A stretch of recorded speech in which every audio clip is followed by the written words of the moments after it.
tenemos, hoy tenemos el penúltimo estudio del Padre Nuestro. El miércoles que viene va a ser el último estudio.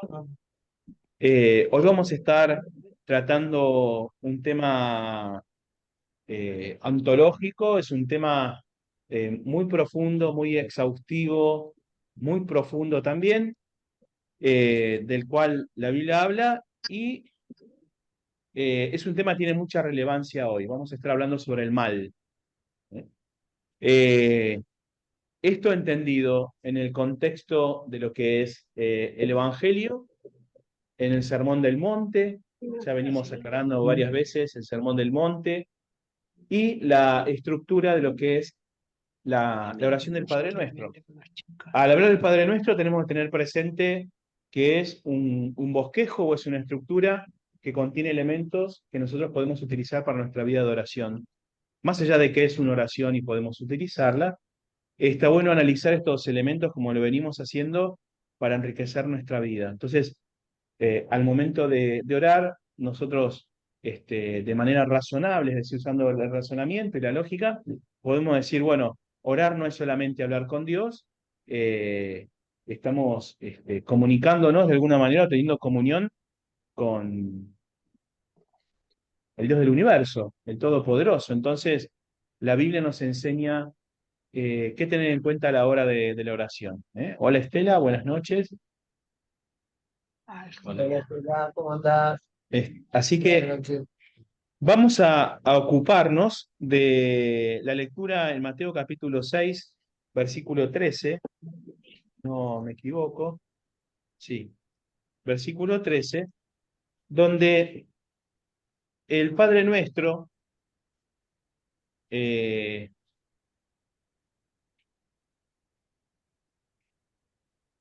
¿estamos ahí? No sé qué página es. Mateo 6, 1387. 13, busqué por ahí. Eh, ¿Quién lo tiene ahí, 6:13? No nos metas en tentación, sino líbranos del mal. Bien, muy bien. El miércoles pasado estuvimos hablando sobre la tentación. Analizamos un poquito cuál es la perspectiva bíblica de la palabra tentación. ¿Se acuerdan que estuvimos hablando del tema de prueba, de incitación al mal? Hablábamos también de cómo afrontar el tema de la tentación. Y en esta misma oración, esta misma frase, se encuentra la cuestión del mal. Cuando analizamos la frase en el idioma original, ¿qué idioma es el original? Griego. Griego, en el idioma griego, nos encontramos que esta frase líbranos del mal tiene un doble significado. Puede ser traducido como líbranos del mal o puede ser traducido también como líbranos del maligno. Entonces, vamos a estar tomando estos dos conceptos y hablar un poquito sobre cada uno de ellos. Eh, el líbranos, la palabra líbranos también tiene una connotación interesante en el griego original y es la de ser rescatados. La idea es la de alguien que está cautivo o está bajo la influencia o bajo el poder de una cosa y es rescatado de eso. Entonces, el concepto es y rescatanos, sacanos del poder del mal o del poder del maligno o de la influencia del mal, de la influencia del maligno. ¿Se entiende el concepto que encierra la frase en el griego original? Es esa. ¿Por qué nos ayuda a entender se nos hace más fácil entender el concepto? Porque va a ser, estoy muy reiterativo hoy, más fácil para trasladarlo y aplicarlo a nuestra vida cuando entendemos el concepto, más de quedarnos con las palabras. Si nos quedamos sola con las palabras, lo único que hacemos es repetir las palabras como loros sin entender bien qué estamos diciendo. Entonces, la idea de esta frase, líbranos del mal, es cuidanos, sacanos, rescatanos, alejanos de la influencia del poder del mal o del maligno. Esa es la idea que encierra. Antes de meternos con lo que se llama la filosofía de la religión, que es una categoría dentro de la filosofía, eh, antes de meternos con lo que se llama el problema del mal, vamos a hablar un poquito sobre el maligno. ¿Quiénes creen ustedes que es el maligno? El contrario.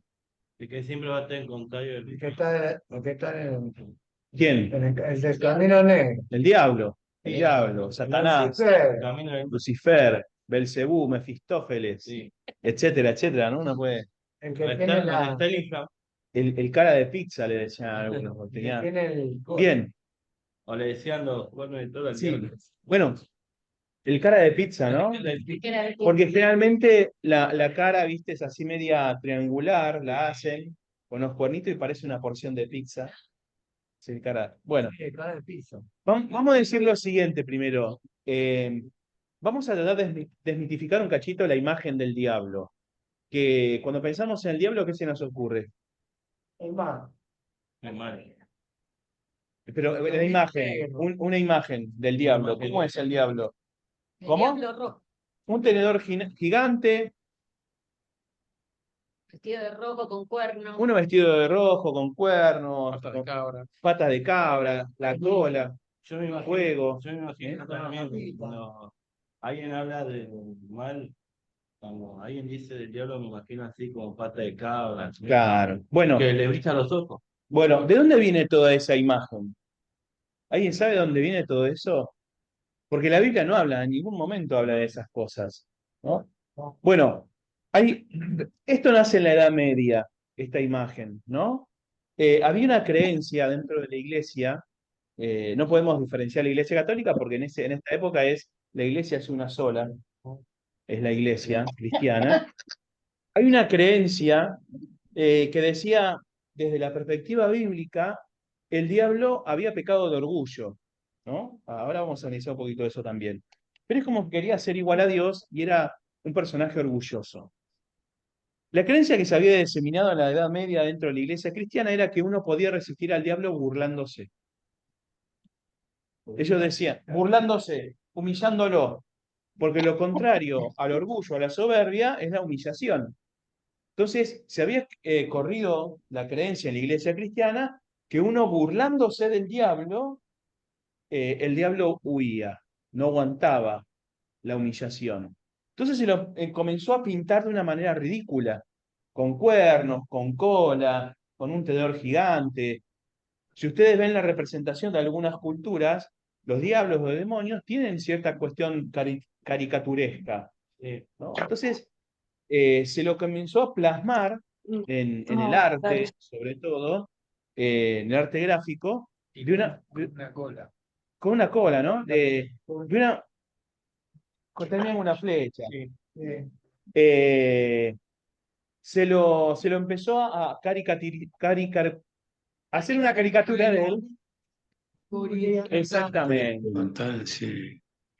Eso para humillarlo, a propósito, como en las películas. Hay Entonces, un capítulo de que también aparece. claro, bueno. Entonces, toda esta imagen que tenemos nosotros del diablo, rojo, cuernos, cola, horrible, así monstruoso, nos viene de ahí. Nos viene de la Edad Media, que después, bueno, va evolucionando y con las artes audiovisuales, el cine, la televisión, queda como establecida cierta cuestión de representación del diablo. Pero parece que la Biblia no nos habla así. Perdón, ustedes escuchan, acá se escucha muy mal, no sé si es nosotros o es todos. Sale muy entrecortado, no lo escuchamos bien. ¿Cómo se escucha en casa, chicos?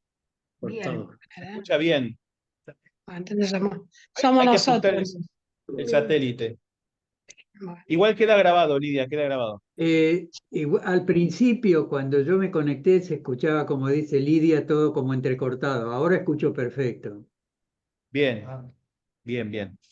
Bueno, vamos a ver un poquito esta figura del maligno, de Satanás, para que tengamos, por lo menos en el tiempo que disponemos, una idea de quién es en realidad el diablo. Sí. Vamos a ir a un pasaje en Job capítulo 1, versículo 6. Job, ¿no? Job, Ok. capítulo 1, versículo 6. 768 es la página, David. Dale, gracias, Andrés. 768. ¿Bien? Y con anteojos negros. ¿Quién lo tiene ahí en casa? Estamos que te busco ya. Cuidado que me Toma, lo toma. Entendí 360. ¿En casa lo tiene alguien ahí? Pop 1.6. Un día vinieron a presentarse delante de Jehová los hijos de Dios, entre los cuales vino también Satanás. Bien, muy bien, muy bien. Entonces, primero, desmitificamos otra idea de esta cuestión, me sale bipartidista, pero no es este el nombre, de que hay dos frentes, el de Dios y el del diablo. El diablo de ninguna manera está a la altura de Dios. Dios está sobre todas las cosas. Este pasaje, entre otros, nos muestra que el diablo o Satanás es una criatura, es una creación de Dios. ¿Sí? Dice específicamente este pasaje, vinieron a presentarse ante Jehová los hijos de Dios, entre ellos estaba Satanás. Una versión que trabaja con el concepto en el idioma original, que es el hebreo de Job, no dice que cuando habla de ahí de la frase los vinieron a presentarse los hijos de Dios, el concepto es que llegaron a presentarse delante de Dios los miembros de la corte celestial. Entonces, el concepto que se maneja en ese versículo es un grupo de criaturas que pertenecían al cortejo de Dios, a la corte celestial. Entre ellos, Satanás. Entonces, Satanás es parte, es un ser creado, es una criatura de Dios, y vamos a ver qué categoría tenía. Vamos a otro de los pasajes. ¿Les interesa este tema o vamos a otra cosa? Servidores, muy bien. Vamos a otro pasaje. Vamos a Isaías capítulo 14.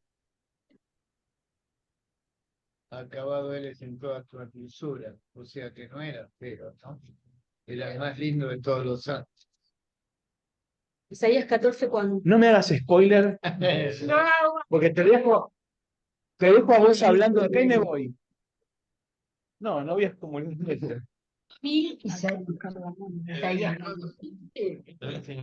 Isaías 14, versículos de 12 al 15.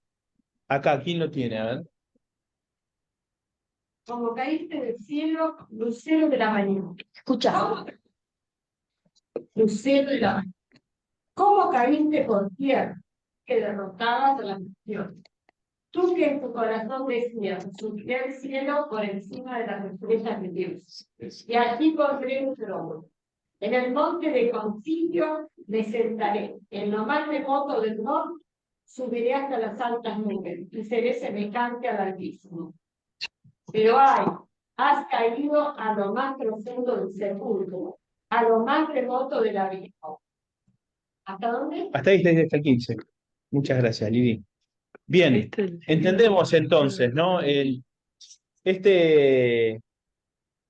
ser, ¿no? Forma parte de la corte celestial, forma parte del grupo de servidores y con cuestiones bien específicas dentro de la corte. Y nos dice el versículo 13 y el 14, nos habla de esta cuestión de orgullo y de soberbia Sí. de parte de este ser, que nos dice, yo voy a ser el mejor de todos. Yo voy a estar allá arriba, voy a ser el number one. Y eso nos dice después el versículo 15, al parecer fue la causa de que lo bajaran de un ondazo. Entonces, podríamos decir, Satanás era un ángel que servía a Dios, que tenía un lugar prominente en la corte de Dios, y que por causa de su orgullo, de su soberbia, de aspirar a aquello que no le correspondía, fue degradado. Vamos a ver otro pasaje más en Ezequiel capítulo 28. Ezequiel capítulo 28, versículos 12 al 17. Solo que- Muy bien. 1241. Sí. Ahí en casa, ¿quién lo tiene? Del 12 al 17.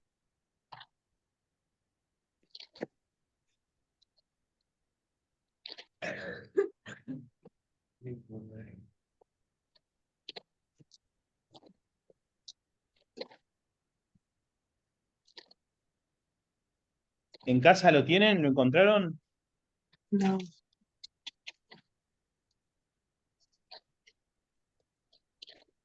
Ezequiel 28, del 12 al 17. Entonces, Hijo de hombre, dedícale un lamento al rey de Tiro y dile de mi parte, tú, tan lleno de sabiduría y de hermosura tan perfecta, eras el sello de la perfección. Estuviste en el Edén, en el huerto de Dios, tus vestiduras estaban adornadas con toda clase de piedras preciosas, coralina, topacio, jaspe, cristolito, berilo, onix, zafiro, carbuncio, esmeralda y oro. Todo estaba cuidadosamente preparado para ti en el día de tu creación. Ay de ti, querubín grande y protector. Yo te puse en el santo monte de Dios y allí estuviste. Te paseabas en medio de las piedras encendidas, desde el día en que fuiste creado y hasta el día en que se halló maldad en ti. Eras perfecto en todos tus caminos, pero por tantos negocios que hacías, te fuiste llenando de iniquidad y pecaste.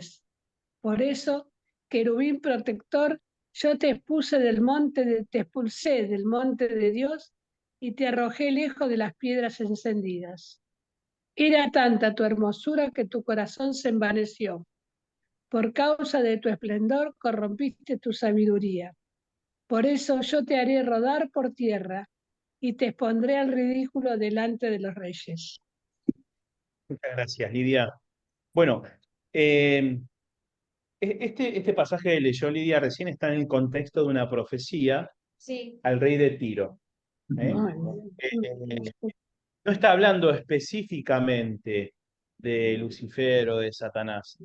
Sin embargo, parece que la comparación que está haciendo Dios en esta profecía es comparando a Tiro con el rey de Tiro, con ese mismo ángel que pecó. Básicamente le está diciendo, vos, Reinaldo de Tiro, eh, estás cometiendo el mismo error que cometió este guardián poderoso que teníamos nosotros, que se la quería todo, era muy lindo, comenzó a hacer cosas que no le correspondían y lo tuvimos que rajar. Y ahora a vos te va a pasar lo mismo. Entonces, yo se los digo en el griego koiné, digamos, en un griego que se entienda, lo traduzco de esa manera, pero, ¿cómo? Le pegaron el piro, le dieron el raje. Contrataciones. Sí, sí, tiene que ver básicamente con acciones que llevaba adelante que no le correspondía hacer a él. Está en la figura de negocios, es decir, se había encargado de hacer cosas para obtener otras cosas a cambio. Es un misterio de qué está hablando específicamente, pero sí está claro el texto de que está hablando de algo que sucedió mucho antes de cuando se da esta profecía y que la traen como ejemplo de lo que le va a pasar ahora a este rey de Tiro. El concepto básicamente es, hiciste algo que no te correspondía hacer, te la creíste, fuiste orgulloso, te aprovechaste de los demás, entonces ahora vas a pagar por todo eso. Ese es el concepto que se aplicó en su momento a este ángel, a este querubín, que es una categoría de ángel, a este querubín, y que se le iba a aplicar también al rey de Tiro. Este es el contexto de este pasaje. Pero lo que nos importa de este pasaje era, ¿quién era este personaje? Otra vez, ¿cómo se lo pinta? Se lo pinta como un ser hermoso, lleno de sabiduría, que tenía un lugar prominente y que por causa de su orgullo y de su soberbia, y esto tiene que estar bien claro, el orgullo y la soberbia, perdió esa posición y tiene el, ¿cómo es? el rechazo de parte de Dios. Más enigmático puedo decir, ¿verdad? Es que era el sello de la perfección. Es inexplicable. Sí, sí, sí, claro. Estamos entrando en un tema Sí, y aparte, que era perfecto. por eso, y lo pone en un lugar donde no tenemos ningún tipo de registro. Dice, vos caminabas ahí en el Edén, y no se sabe muy bien en qué momento, qué época, no se sabe. Pero sí algo tiene que quedar claro, y es la actitud o el problema que genera este personaje, por el cual después lo sacan de ese lugar. Entonces, más o menos acá tenemos la figura de este maligno, este Satanás, que es un ser creado por Dios, que disfrutaba de la presencia de Dios, que en un momento se hizo orgulloso y soberbio, y fue echado, y se le cortaron esos privilegios, y fue condenado por Dios. Y que el final de este personaje lo tenemos ahí en Apocalipsis capítulo 12. Vamos a Apocalipsis capítulo 12, versículo 13 al 17.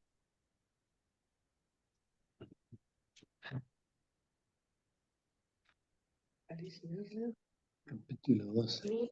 106. Es el último libro. 1800, vale, gracias. Acá. ¿Sí? En el primero. 1806, ¿no? Sí, mientras. Vale.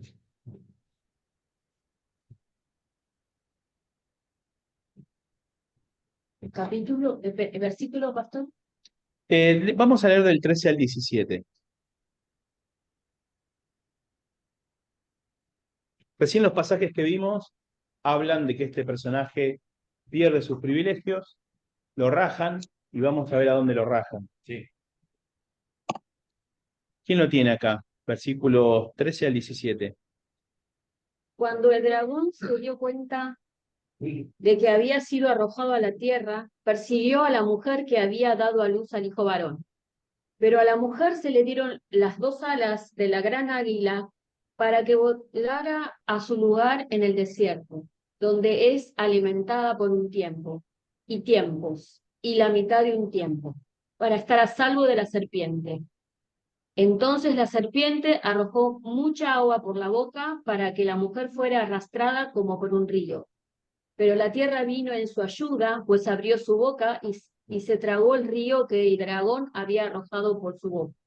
Entonces el dragón se llenó de ira contra la mujer y se fue a luchar contra el resto de sus descendientes, es decir, contra los que obedecen los mandamientos de Dios y tienen el testimonio de Jesucristo.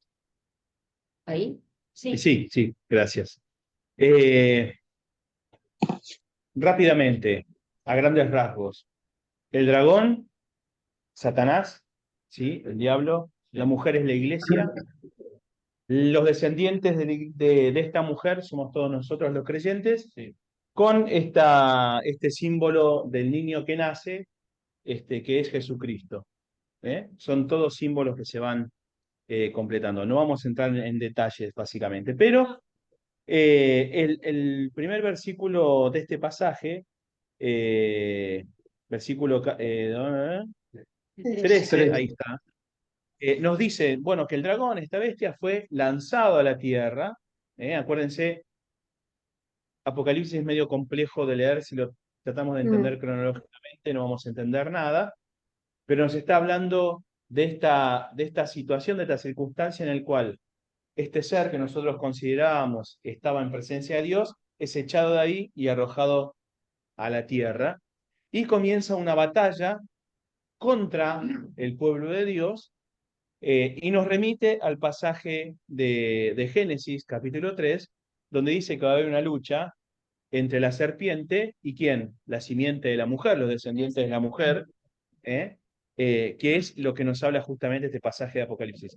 Acá comienza el principio del fin, de lo que va a ser el dragón, la bestia y la muerte, que es donde termina Apocalipsis. Entonces, Jesús dijo, yo veía a Satanás Caer como un rayo. del cielo, caer como un rayo del cielo, viendo a este. Ese es un misterio indescifrado. Sí, sí, sí, claro. Nosotros lo Tiene tenemos mucho que que pensar en el pensar. tiempo, pero aparentemente, hasta el triunfo de Cristo, Satanás estaba, ¿no?, acusando al sumo sacerdote Josué, por ejemplo, Claro.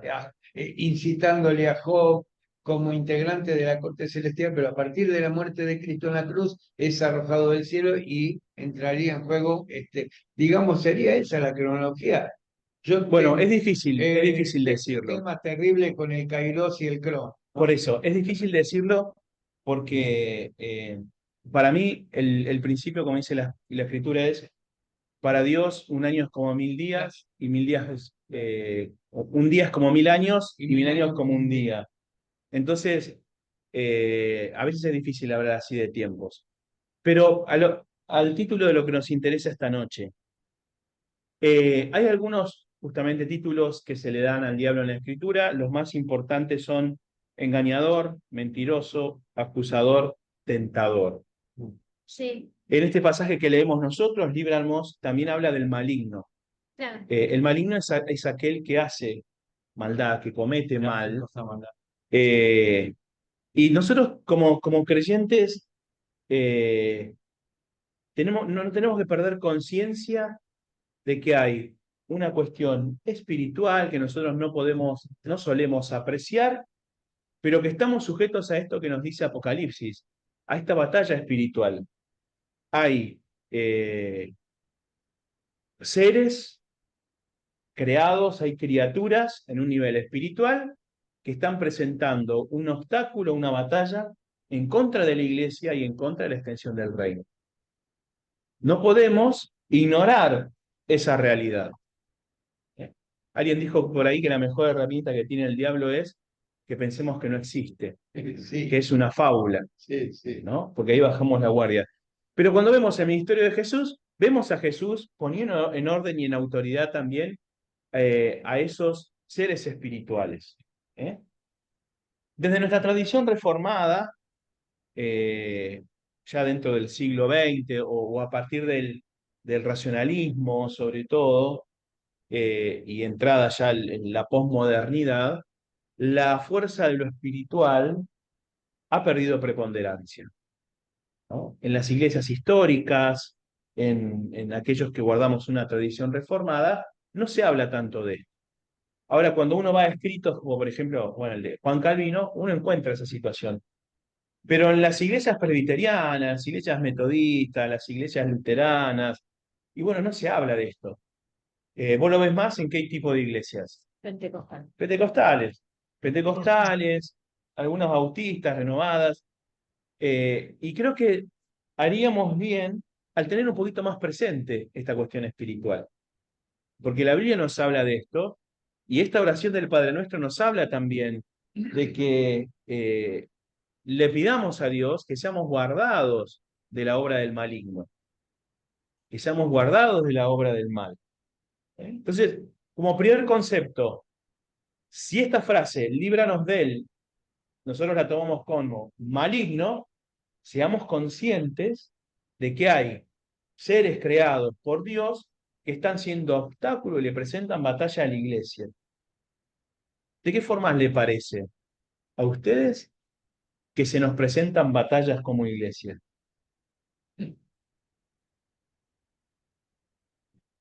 La duda. La duda, muy bien. Herejías. Herejías, ¿qué más? Divisiones. Divisiones, Persecuciones, persecuciones, Murmuras. murmuraciones, calumnias, calumnias, Preocupación. preocupación, todas cuestiones que trae Satanás y los ángeles caídos a nuestras vidas creyentes como iglesia. Yo sigo recomendando un libro que a mí me parece maravilloso como está escrito y la profundidad espiritual que tiene, que es de C.S. Lewis, Sí, sí. que se llama Cartas de un diablo a su sobrino. Escrutopo. Escrutopo. Está Y buenísimo. orugario. Orugario, sí, sí. Si ustedes lo pueden conseguir, lo pueden bajar, léanlo. Es de una lectura muy amena. Se trata de un diablo, Bien, un diablo, escribe el sobrino. claro, un diablo viejo que le escribe a su sobrino, un diablo más joven, al cual al joven le asignan un creyente al cual tiene que molestar, tiene que impedir que ese creyente desarrolle su vida de creyente. Entonces este diablo viejo, este tío, le da consejos a su sobrino, como diciendo, mira, no te preocupes si va a la iglesia, ese no es un problema para nosotros. Pero cuando va a la iglesia, hace que, por ejemplo, se dedique a hacer muchas actividades, por ejemplo, ¿no? Cuestiones así. O que discuta mucho de religión. Hace que discuta mucho de religión y mantenerlo ocupado en eso, ¿no? Y ese libro nos va contando de una manera muy amena y novelesca verdades espirituales que nos muestra la palabra, de cómo el mundo espiritual atenta en contra de la iglesia. Entonces, esta noche me gustaría, como pastor, poder transmitirles esta idea de que seamos conscientes que estamos en medio de una lucha espiritual. Como iglesia nosotros estamos batallando, quitándole terreno al enemigo, al diablo, a Satanás. Y a medida que va avanzando el reino, va retrocediendo las tinieblas. ¿Eh? Eso tiene que ser importante para nosotros mantenernos en ese concepto porque muchas veces, y esto lo ato con lo del miércoles pasado, las luchas, las pruebas que tenemos son originadas por esta obra diabólica. Claro que sí. Las tentaciones, las mentiras, las confusiones, todas cuestiones que se originan muchas veces por susurros que vienen del diablo. Tenemos, por ejemplo, justamente el ejemplo de las tentaciones de Jesús. ¿Cómo fueron esas tentaciones? Bueno, se presentó al diablo y le dijo, che, Jesús, ¿tenés hambre? ¿Por qué no haces que se convierta en el pan? Si sos hijo de Dios. Una de las formas que obra Satanás. O tenemos también el ejemplo del Edén. Che, Eva, ¿así que Dios les dijo que no coman de ningún árbol? Ah, mirá. Y Dios no le había dicho eso. No, Pero torció esa cuestión. Entonces, tengamos presente, a veces cometemos errores por nuestra culpa, sí, somos unos giles, pero muchas veces el diablo viene y nos tienta, nos susurra cosas al oído. Che, viste que Andrea no te saludó hoy, ¿no? Esta debe estar enojada con vos, seguro.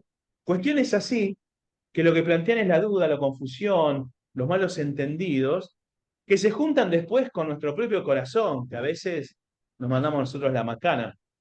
Pero no ignoremos la obra diabólica en contra de la iglesia. ¿Eh? sí. Entonces, líbranos del maligno, esta oración o este concepto que debería estar en nuestras oraciones de manera diaria. Señor, preservanos de Satanás, preservanos de los ataques diabólicos, preservanos de creer en sus mentiras, en sus engaños. ¿Eh? Primer punto entonces para esta noche. Tengamos presente la batalla espiritual a la cual le estamos haciendo frente. Bien, punto 2. Anda como león rugiente alrededor de nosotros buscando a quien devorar. Pero Sí. termina diciendo Pedro, resistid al diablo y él virá. Si el diablo es como un perro que está No lo atado es. con una cadena. El Bien, problema es entrar dentro Santiago 4. Santiago, sí. El problema es entrar dentro de ese radio. Ahí estamos listos. Fuera del radio con la oración. El tema es, por eso, es interesante el concepto de Santiago, porque si no decimos, ay, le tengo miedo al diablo, me voy a agarrar al diablo, qué sé yo, apago la luz de la habitación y me agarra abajo de la cama. No. Santiago dice, humíllense a Dios, sométanse a Dios, resistan al diablo y él va a huir de ustedes. Nosotros como iglesia debemos someternos a Dios. ¿Qué quiere decir esto?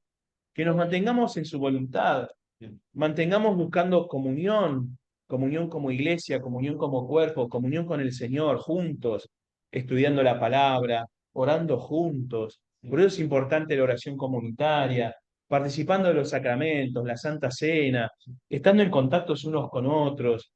Eso nos hace fuertes, la comunión con el Señor en conjunto. Nos sometemos a Dios, seguimos sus mandamientos, siéndole obedientes. Y después resistimos al diablo. ¿De qué manera les parece que resistimos al diablo?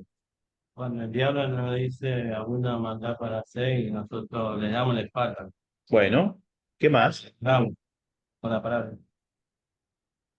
¿Qué más? Con la alabanza. Ujú. ¿Qué más? ¿De qué otras formas resistimos al Y diablo? está ahí en ese Padre Nuestro, con la oración, Con oración, una puede vida ser. en comunión con Dios, ¿Mm? íntimamente en comunión con Dios. Cuidemos nuestros pensamientos. Todos, claro. El miércoles pasado hablábamos, no podemos evitar la tentación. A mí me gusta la imagen de San Agustín, los pájaros dando vuelta alrededor de la cabeza, son los pensamientos que se nos vienen. Viste, otra vez estás mal, otra vez lo mismo, bueno, cambiás más, pensamientos como vienen así. Uy, Clemente me tiene repodrido, está bien, está. Es un ejemplo, no me tiene repodrido Clemente. Lo que está diciendo el pastor. Pero pensamientos que nos vienen así, hay que rechazarlos en el nombre de Jesús. Hay que rechazarlos, resistirlos. No le demos cabida. Uy, otra vez lo mismo. Acá se acumularon todas las bolsas. Nadie está poniendo orden en esta iglesia. Otra vez dejaron todo sucio. No le demos lugar a esos comentarios. Vienen del diablo, vienen a desestabilizar. Entonces, no le damos lugar a esos pensamientos, a esos comentarios. Estamos resistiendo al diablo. La crítica no viene de parte de Dios. Lo que viene de parte de Dios es el reconocimiento de nuestros errores y el arrepentimiento. Sí. La crítica sin arrepentimiento, la crítica sin solución, no viene de parte de Dios.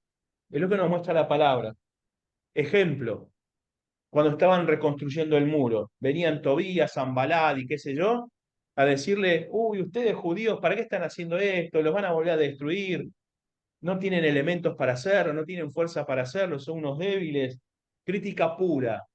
Y ahí estaban los muchachos eh, de Nehemías, iba a decir cualquier otro nombre, de Nehemías, en una mano la palabra y en otra mano la espada. Y así tenemos que mantenernos como iglesia. Entonces, oración, líbranos del maligno. Vamos a ponernos nuestras oraciones todos los días, Señor, ayúdanos a resistir a Satanás. Ayúdame a resistir las mentiras del diablo. Bien. ¿Cómo, Sarita? No, estaba repitiendo, no. Bueno. Me había olvidado, en una mano la espada, en otro la pala. Ese es espectacular. Me había olvidado. Un día vamos a hacer un estudio sobre Nehemías. ¿No? Bien, vamos al otro. ¿A qué horario estamos? Bueno, no sé si nos va a alcanzar el tiempo, pero vamos a hablar un poquito sobre lo que se llama en la filosofía de la religión el problema del mal. Un muchacho, hace muchos años atrás, un tal estoico me sale. Ah, bueno. No es estoico. No. Epicuro. Bueno, Epicuro, decirle como quieras. Tito le decían en el barrio ahí en Grecia. Pero estamos hablando del siglo III antes de Cristo. ¿Sí?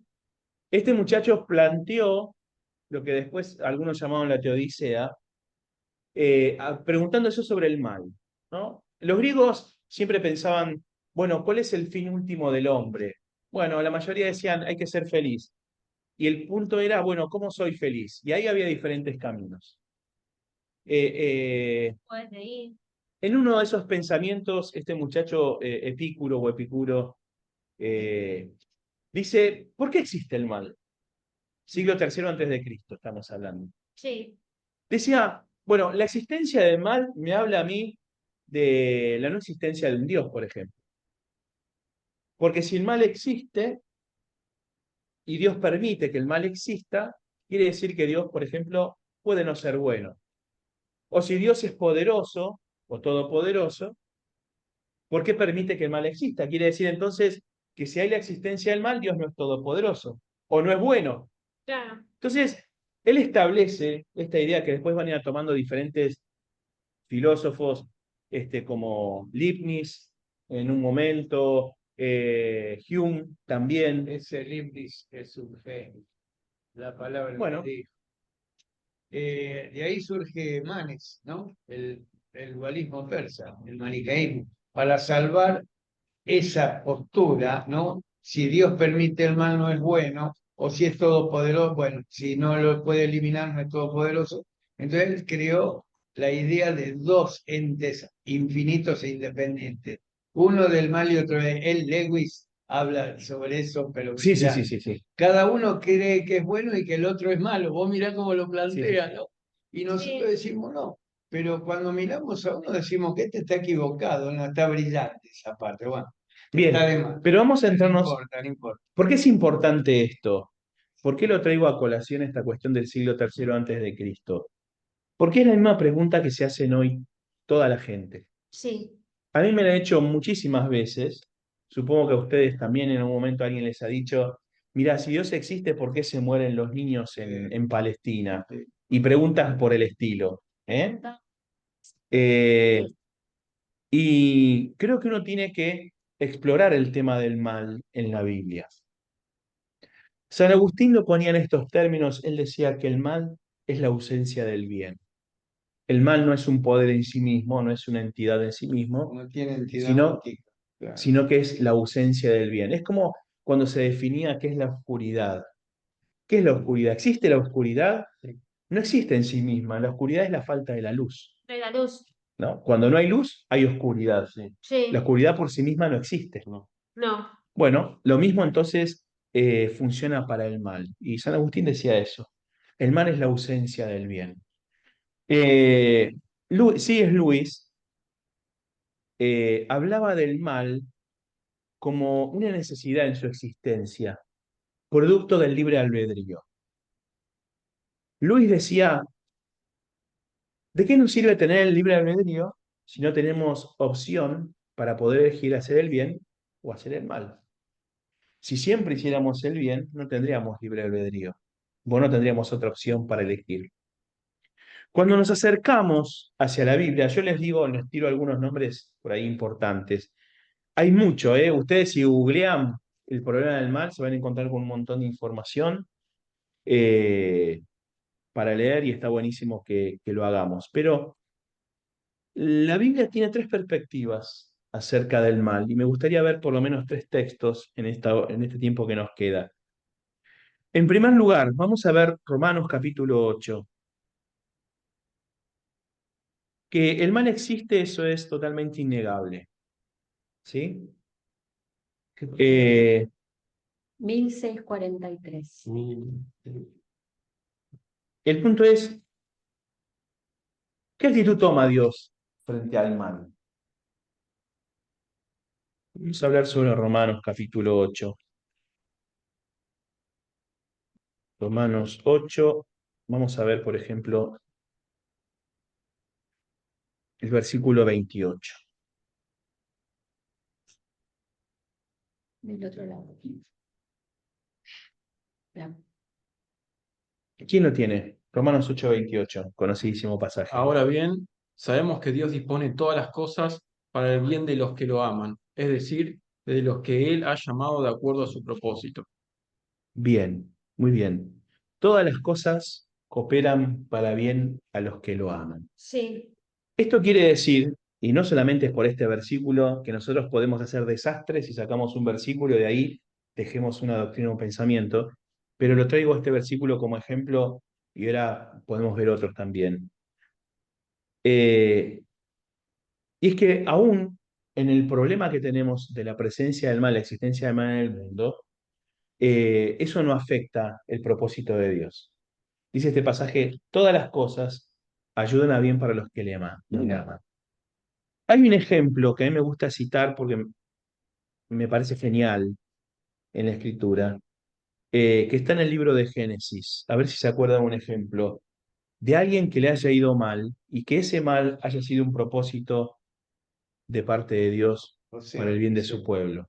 A José. A José. Pero ¿Se acuerdan de José? sí, ¿Se acuerdan todo lo que le va pasando a José? sí.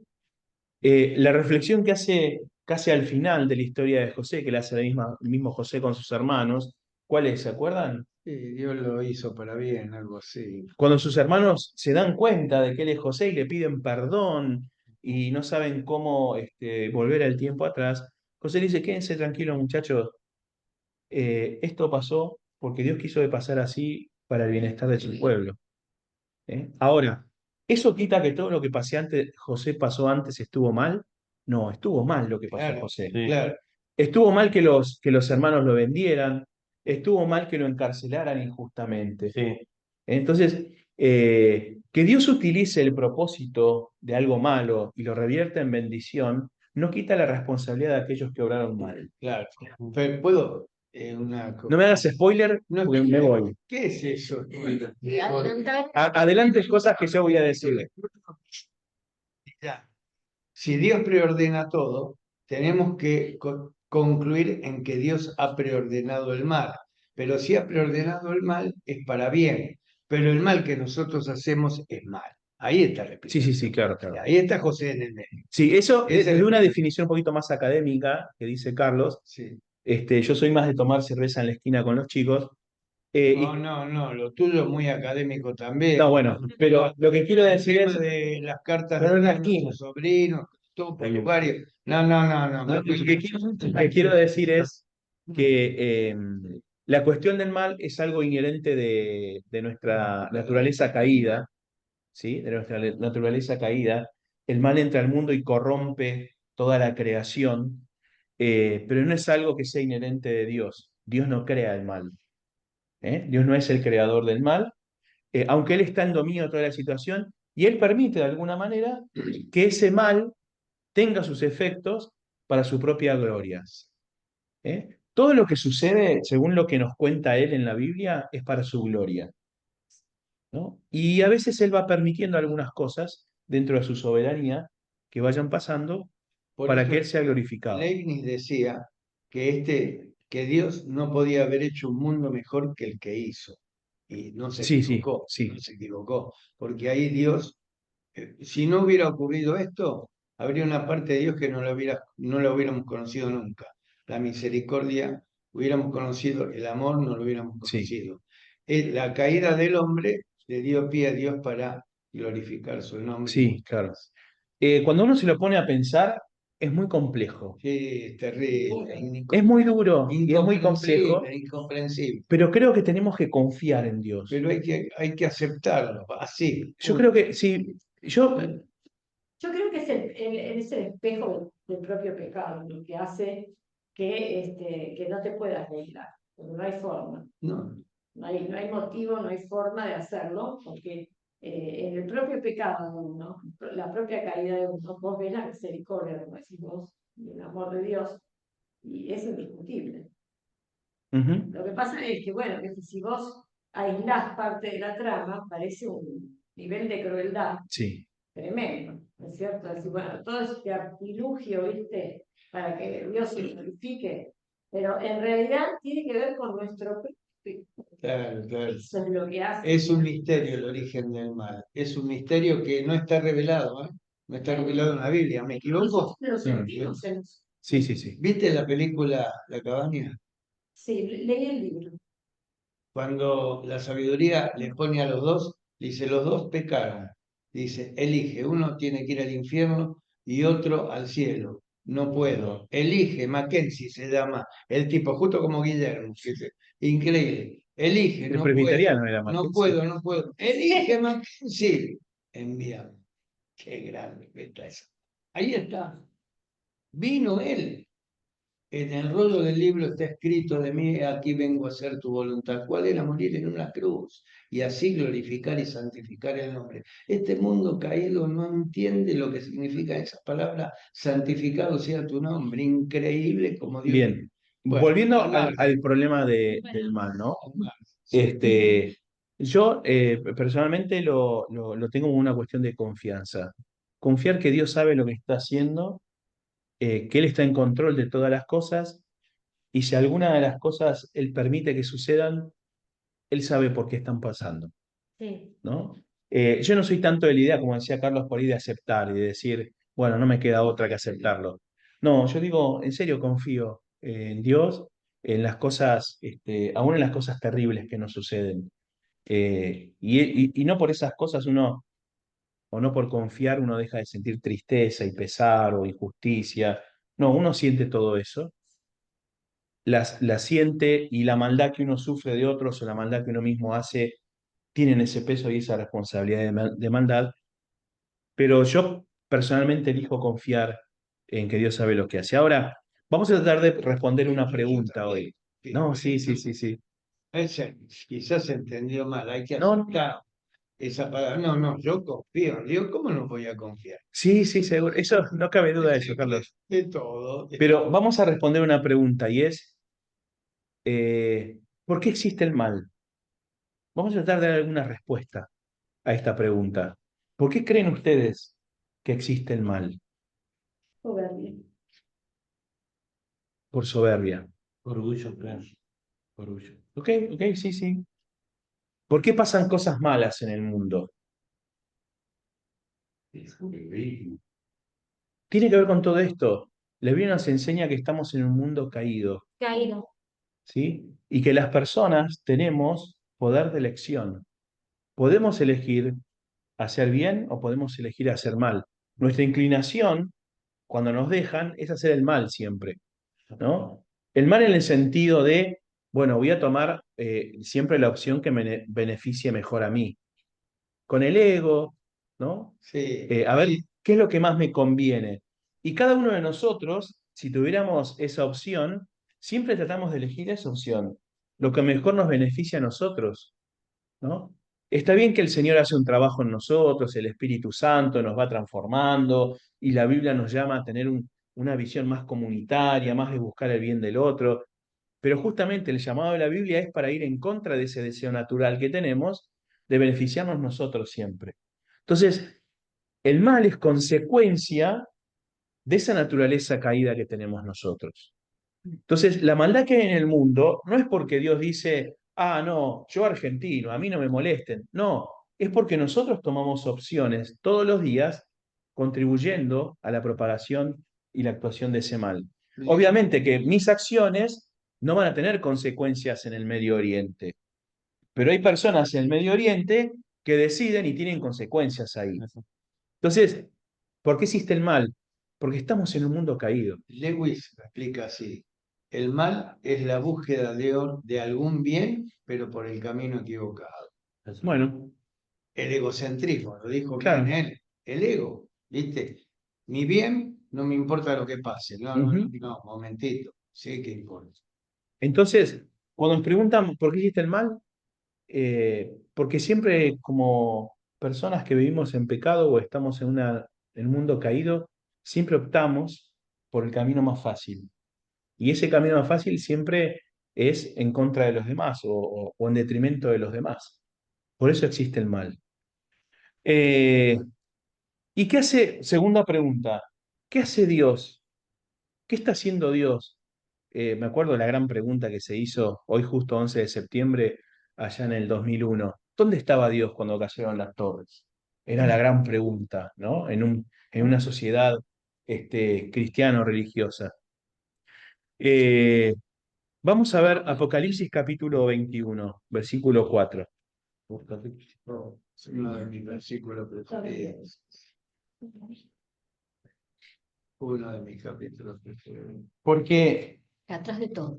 en un mundo caído, la percepción de que Dios esté haciendo algo en contra del mal es casi nula. Pero la palabra nos dice que Dios está haciendo algo. Y vamos a ver cuál es el final de este algo. Apocalipsis 21, 4. ¿Quién lo tiene? Yo tengo que montar todo esto. Ahora. ¿Fede lo tenés? Sí. Dale. Dios enjugará las lágrimas de los ojos de ellos, y ya no habrá muerte, ni más llanto, ni lamento, ni dolor, porque las primeras cosas habrán dejado de existir. Bien, muy bien. Nos plantea en este pasaje, podemos leer todo el capítulo 21-22, nos plantea el final del mal. No va a haber más mal, no va a haber más sufrimiento, no va a haber más muerte, No hay mal, no existe más el mal, no existe más el egoísmo, se terminó. Pero para llegar a este final hay un comienzo. Es lo que se llama la obra redentora de Cristo. Mira. Es la obra del Hijo, de Dios Hijo, justamente corriendo el mal de la creación. Nosotros como iglesia estamos en esa labor de colaborar para que haya menos mal en el mundo. Hay todo un estudio que se hace, por ejemplo, de la Biblia cuando se habla de que la maquinaria de maldad está obrando y que hay algo todavía que la detiene, ¿no? La obra del Espíritu Santo en el trabajo de la iglesia en este mundo detiene la maldad. Nosotros somos hacedores de paz, por ejemplo. Nosotros, con nuestras actitudes, nuestro comportamiento, detenemos el avance del mal. Entonces, Dios, desde el comienzo, nos dice ahí Génesis 3:16, ya pensaban que ese pecado que estaba entrando desde el minuto cero al mundo iba a tener un final. Por eso le dice a la serpiente que iba a tener una enemistad contra la simiente de la mujer y que la iban a terminar aplastando la cabeza, aunque ella le muerta el talón. ¿Se acuerdan de ese pasaje, no? Génesis 3:16 dicen los estudiosos, esto es un protoevangelio, es una esperanza que se va encendiendo desde el comienzo. Entonces, ¿qué hace Dios De ahí frente a surgió tanto mal? que le surgió. ¿Qué hace Dios frente a tanto mal?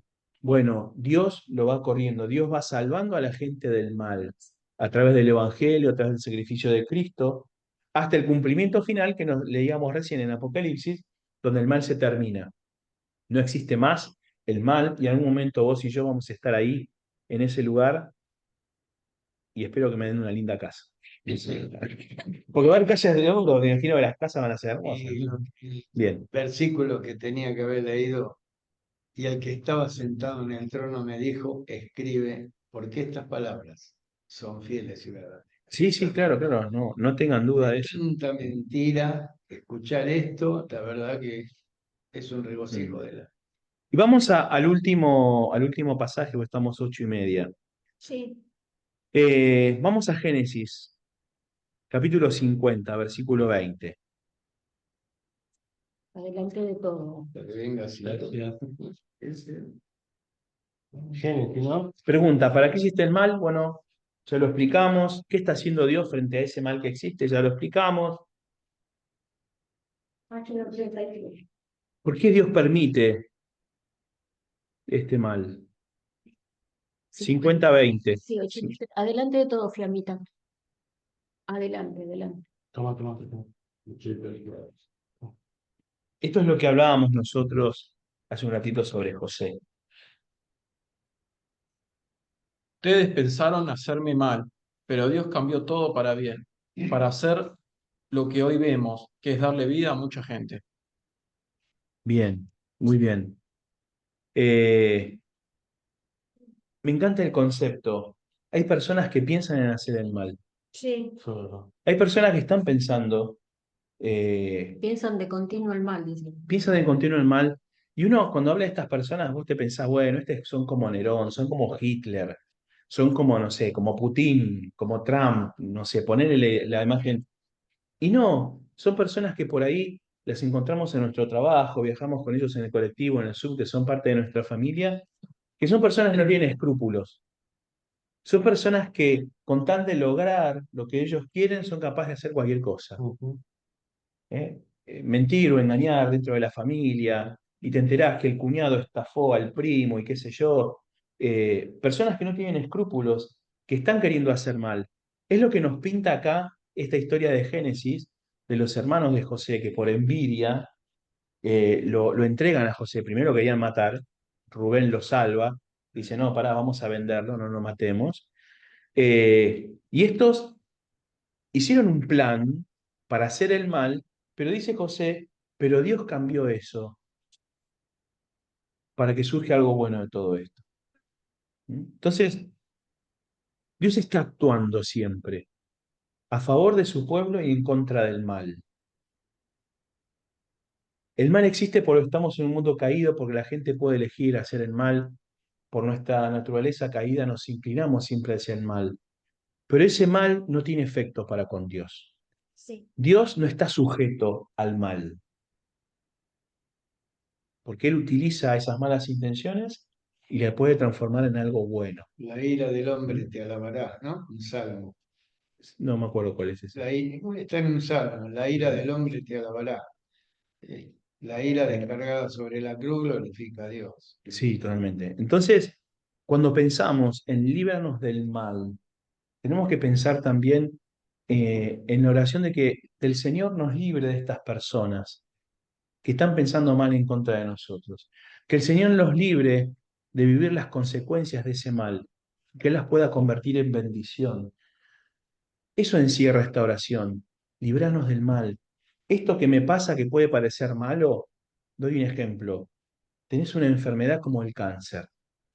Esto que y a veces no entendemos cómo creyentes pueden alabar al Señor en esas circunstancias, ¿no? O circunstancias, no sé, se me vienen muchos ejemplos, personas que han perdido familiares, que le han pasado cosas muy feas y aún así ellos alaban a Dios en esas circunstancias. ¿Qué son masoquistas? No, no son masoquistas. Entienden que de alguna manera Dios se glorifica en esas cuestiones. ¿Puedo contar? ¿No sienten tristeza? Sí, sienten tristeza. No. Están destruidos, están mal. No, exacto, cuento Sí. que es hermoso. Dale. En Roma, pero contado, lo creo, por un hermano. Un hombre cáncer terminal. Oraba a Dios para que se fuera sanado, y Dios lo sana. Sí. Con todas las pruebas clínicas, bla, bla. Y este hombre sintió que la comunión, el que tenía cáncer, es una cosa difícil de creer, sintió de que la comunión que tenía con Dios cuando tenía el cáncer, al haber sido sanado, se empezaba como no a desvanecer, pero A diluir. y le pidió a Dios que le devolviera el cáncer para tener esa, y al año muere. Es increíble. Esta historia yo la creo, ¿eh? Mira. La creo, la contó, no. Sí. Pero el punto es, no necesitamos el sufrimiento como, No, como una medida para digamos, acercarnos a como Dios, ejemplo, ¿no? Digamos, pero si es lo que vamos es, cuando nos pasan cosas malas, entendamos que a todo el mundo les pasa. No por ser hijos de Dios o hijas de Dios, uno está exento de que le pasen cosas malas. Nos van a pasar también. Lo bueno es que con nosotros Dios tiene un propósito con eso que nos sucede, que no lo tiene con los demás. Las personas que no son creyentes, que no están bajo la gracia de Dios, están sujetos a los vaivenes de este mundo caído. Y el mal tiene efectos totalmente negativos contra sus vidas. Para los creyentes, Dios nos promete que aún de las cosas malas Él va a sacar cosas buenas para nosotros. ¿Eh? Entonces, el mal también tiene un sentido, el sufrimiento tiene un sentido para nuestras vidas, aunque se nos haga a veces inexplicable. Orar, esta oración, Señor, líbranos del mal, es que seamos librados de este efecto negativo del mal y podemos descubrir cuál es el propósito benevolente y de bendición de Dios a través de estas circunstancias difíciles que nos toca pasar. Y aún, aunque no nos diéramos cuenta, confiar en su promesa de que va a llegar un momento donde no va a haber más llanto, no va a haber más dolor, no va a haber más tristeza, y no va a haber más muerte. no va a haber más muerte. ¿Mm? Entonces, tomemos este concepto que nos transmite Jesús en cuanto a la enseñanza en la oración, líbranos del mal, prestando atención a la cuestión espiritual, a no caer en las mentiras, a no caer en las tentaciones de este séquito de endemoniados que quiere hacernos tropezar, pero también pidiéndole que cuando nos toquen las circunstancias malas, podamos apreciar que Dios tiene un propósito y que puede sacar bendición de nuestras vidas. ¿Mm? Y de paso pensamos también cómo dar respuesta cuando nos vienen a preguntar ¿por qué tanta maldad? ¿Por qué Dios permite estas cosas? Y aprovechemos ahí a evangelizar, permitir el testimonio de Jesús. ¿Eh? Y Santiago dice, porque pedís y no recibís porque pedís mal. Y hay un hermoso ejemplo, sí, es 20 segundos, nada más, de un hombre que oraba que Dios le decía todo que no. Él decía, le pedí a Dios que me quitara mi orgullo y me dijo Dios que no, que el orgullo se lo tenía que entregar yo. Le pedí a Dios que me diera paciencia en medio de las pruebas y Dios me dijo que no, que eso era una conquista que yo debía obtener. Le pedí a Dios que me hiciera feliz y me dijo Dios que no, que Él solo da bendiciones. Le pedí a Dios que me diera crecimiento espiritual y me dijo Dios que no, que Él de vez en cuando me podaría, pero que eso dependía de mí. Entonces, tanto no, le pregunté si me amaba. Y me dijo Dios que sí, que me amaba. Que lo único que tenía que hacer era mirar esa cruz que Él había plantado en medio de la historia. Entonces le pedí a Dios que me diera un poco de ese amor. Y me respondió Dios, por fin empiezas a entender. Brillante. Mira. Es amor. Viviendo con amor, superamos todo. Mm. Por eso Dios lo primero que nos da es el Espíritu Santo, la impresión infinita de su amor. Y al ser dóciles al Espíritu, ¿no? Todo es posible, ¿no? Como decía Jesús, todo es posible. Bueno, ¿qué piensan? ¿Qué podemos decir de esto? Muy interesante. Muy interesante, ¿no? Que es muy, aparte es muy interesante, es muy fuerte también. La que iba a decir. ¿En casa alguna pregunta, algún comentario para hacer? Y hay algo que yo quiero responder a ella. Sería terrible para un hombre y una mujer la muerte de un hijo. Yo creo que me muero después de ella, ¿no? Si me pasa una cosa así. Pero de una cosa estoy seguro, ¿eh? De una cosa. Jamás le echaría la culpa a Dios. Jamás. Eso estoy seguro, ¿eh? Seguro. Jamás le echaría la culpa a Dios. Va, estar seguro, así tanto. ¿Es pecado? ¿Es pecado estar tan seguro de No, eso? no, pero mira, fíjate lo que pasó a Pedro. Sí, se enojó porque le había sanado a la suegra. ¿Por qué la sanaste? Le dijo, no, esa la conozco. ¿Algún comentario en casa, alguna pregunta, algo que quieran colaborar, decir? Ok, bueno. Pasa que Es un tema, la verdad que cuando uno se pone a hablar y a pensar sobre cómo se presenta el tema del mal en la palabra, es mucho más profundo de lo que hablamos hoy. Nosotros tanteamos un poquito sobre la superficie. Me pareció esto como lo más jugoso e interesante para nosotros en los tiempos que estamos viviendo, pero hay mucho más todavía que se puede llegar a decir. Vamos a tener entonces un tiempo para interceder y poner en acción este líbranos del mal o del maligno.